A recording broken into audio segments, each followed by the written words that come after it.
صفحہ نمبر 70 یعنی 70، اور ہمارا وی لاگ یہ تیسرا ہے اسی ہیڈنگ کا، معارف القرآن کی خصوصیات و التزامات، اسی ہیڈنگ کا یہ تیسرا وی لاگ ہے۔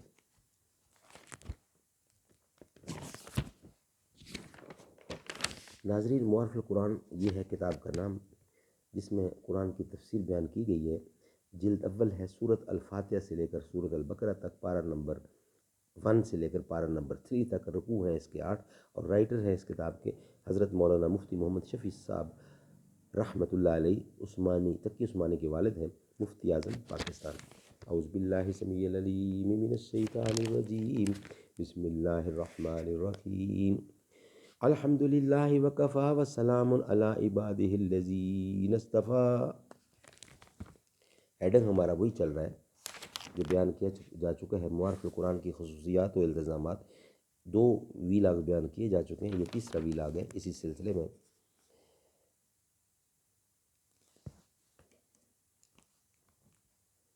مستند و معتبر تفاسیر سے ایسے مضامین کو اہمیت کے ساتھ نقل کیا گیا ہے جو انسان کے دل میں قرآن کی عظمت اور اللہ تعالیٰ اور اس کے رسول کی عظمت و محبت کو بڑھائیں، اور قرآن پر عمل اور اپنے اعمال کی اصلاح کی طرف مائل کریں۔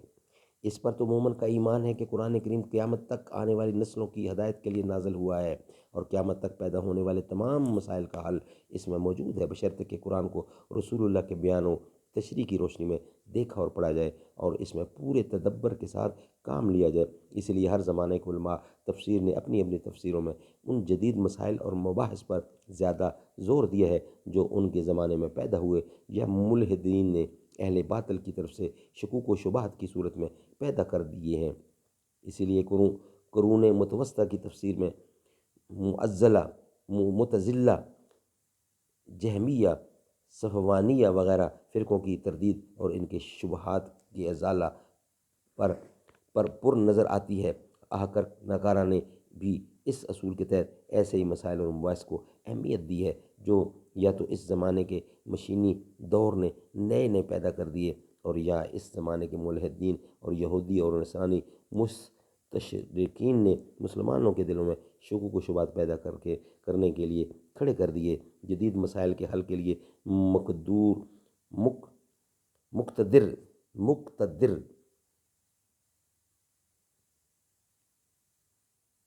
مقتدر بھی اس کی کوشش کی ہے، مقتدرہ نے بھی اس کی کوشش کی ہے کہ قرآن و سنت یا فقہائے امت کے اقوال میں اس کا کوئی ثبوت ملے، یا کم از کم اس کی کوئی نظیر ملے، اور الحمدللہ اس میں کامیابی ہوئی۔ ایسے مسائل میں دوسرے علماء عصر سے مشورہ لینے کا بھی التزام کیا گیا، اور ملتحدین اور ملحدانہ شکوک و شبہات کے ازالہ میں بھی مقتدر بھی اس کی کوشش رہی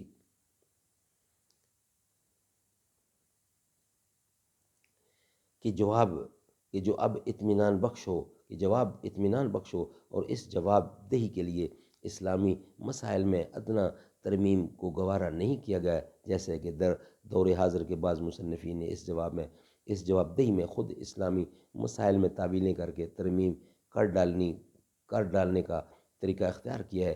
یہ سب کچھ اپنی معلومات اور اپنی کوششوں کی حد تک ہے، جس میں بہت سی خطاؤں اور لغزشوں کا احتمال ہے۔ اللہ تعالیٰ معاف فرمائیں اور ان کی اصلاح کا راستہ نکالیں۔ مذکور صدر التزامات نے تفسیر معارف القرآن کو مندرجہ ذیل چیزوں کا جامع بنا دیا ہے۔ نمبر 1، قرآن مجید 2 مستند ترجمے، 1 شیخ الہند کا جو دراصل شاہ عبد القادر صاحب کا ترجمہ ہے، دوسرا حکیم الامت تھانوی کا۔ انشاءاللہ یہ باقی حصہ اس کا نیکسٹ وی لاگ میں آپ کی خدمت میں پیش کیا جائے گا۔ اللہ تعالیٰ سمجھنے کی توفیق عطا فرمائے۔